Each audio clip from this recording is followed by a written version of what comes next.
Hello everyone, कैसे हो आप लोग? आई होप सब अच्छे होंगे। दोस्तों, अभी जैसे कि आप लोग जानते हैं कि रेलवे की परीक्षाएं चल रही हैं और रेलवे परीक्षा लगभग ख़त्म होने वाली हैं। और जो CGL 2025 जिसका 9 जून इसके फॉर्म्स जो हैं 9 जून से भरे जाने स्टार्ट हुए और इसका एग्ज़ाम 13 अगस्त से होगा और उसी टाइम फेज़ 13 का भी एग्ज़ाम होगा। तो अब मुझे लगता है कि हम लोग को रेलवे से हटकर और CGL पर स्विच करना चाहिए। अच्छा देखो, हमें करना क्या होगा। अगर हम बात करें, जैसे मैंने एक टाइम पहले थोड़ा सा शेड्यूल वाइज कुछ वीडियो डाली थी कि जैसे मतलब हमें रोज़ का टारगेट क्या लेके चलना है, ठीक है। तो मैं वैसे ही अभी कुछ करने जा रहा हूँ और हम लोग साथ साथ ही करेंगे, ठीक है। तो हम लोग साथ साथ ही सारी चीज़ें स्टार्ट करेंगे। तो देखो, हमें करना क्या है। बेसिकली मेन चीज़ जो भी है जिस पर फोकस करना है वो है मॉक टेस्ट। अच्छा, हमें मॉक टेस्ट डेली देना है CGL का प्रीवियस ईयर, और ज़्यादातर फोकस करिए कि प्रीवियस ईयर मॉक टेस्ट ही दीजिए। ज़्यादा तो जो टेक्स्ट बुक का अपना हो गया ग्रेडअप वगैरह, ग्रेडअप का दीजिए, ऑल बोर्ड का दीजिए। बट मुझे लगता है कि जितना आप प्रीवियस ईयर देंगे उसमें आपको कॉन्फिडेंस बूस्ट होगा और आपको जो रियलिटी है वो पता लगेगी क्वेश्चन कहाँ से कितना लेवल आ रहा है। तो आप प्रीवियस ईयर क्वेश्चन को लगाइए, सेशनल मॉक लगाइए। और रही मेन बात, जैसे कि अभी मुझे लग रहा है जैसे कि जब मैं NTPC का एग्ज़ाम दे के आया तो उन्होंने GS में करंट अफेयर्स पर बहुत ज़्यादा फोकस किया।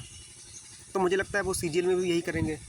तो क्या करना है हमें कि करंट अफेयर्स पर हमें फिर से बहुत ध्यान देना है, ठीक है। जैसे 2025 का हमें अभी तक जून हो गया है, तो जून तक का हमें करंट अफेयर्स पढ़ना ही पढ़ना है और ट्राई करना है कि 6 महीने पीछे का भी हम पढ़ लें। और कहीं से ही पढ़ सकते हैं, चाहे आप वीडियो से किसी की पढ़ लें, चाहे आप बुक्स वगैरह ले लें। बट हमें डेली क्या करना है, यही करना है डेली कि एक तो मॉक टेस्ट डेली लगाना है, ठीक है। मॉक टेस्ट डेली हो गया एक। उसके अलावा जो भी प्रीवियस ईयर जैसे कि वन वर्ड्स आए हैं, इडियम फ्रेजेस आए हैं, एंटोनिम सिनोनिम आए हैं, इनको करीब 10-20 डेली रिवाइज करने हैं, ठीक। रही मैथमेटिक्स की अगर हम बात करें, तो अगर जिसने अगर पूरा मतलब कंप्लीट अगर सिलेबस कर लिया है मैथ का, मतलब 1-2 बार मैथ्स पढ़ लिया है, तो वो क्या करें कि मॉक टेस्ट लगाइए। आप सेक्शनल मॉक लगाइए और फुल लेंथ मॉक लगाइए।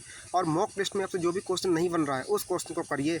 अगर आपको कुछ टाइप वाइज क्वेश्चन नहीं बन रहे, तब आप जाइए किसी टीचर की वीडियो निकालिए जाके और आप वहाँ से आप पढ़ लीजिए। नहीं तो मुझे लगता है मैथ्स के लिए अगर आपने 2-3 बार सिलेबस कर रखा है तो आप केवल मॉक टेस्ट दीजिए, सेक्शनल मॉक दीजिए और सब सही हो जाएगा, ठीक है। अच्छा, इंग्लिश की तो मैंने बता ही दिया और ग्रामर की बातें प्रैक्टिस करिए। मुझे तो ऐसा लगता है कि फ्रेशर तो कम ही लोग होंगे, जहाँ तक मैं बात करूँ CGL के लिए इस बार। अगर कोई फ्रेशर हो तो आप कमेंट करने नीचे, ठीक है। और रीजनिंग का वो तो डिपेंड करता है सीधा आप मॉक टेस्ट पे। आप मॉक टेस्ट दीजिए, रीजनिंग सही हो जाएगा। GS की रहेगी बात, तो GS में जितना पढ़ मिले, ठीक है, अभी जितना पढ़ मिले स्टैटिक और करंट अफेयर्स उतना पढ़िए। स्टैटिक करंट अफेयर जितना पढ़ मिले उतना पढ़िए।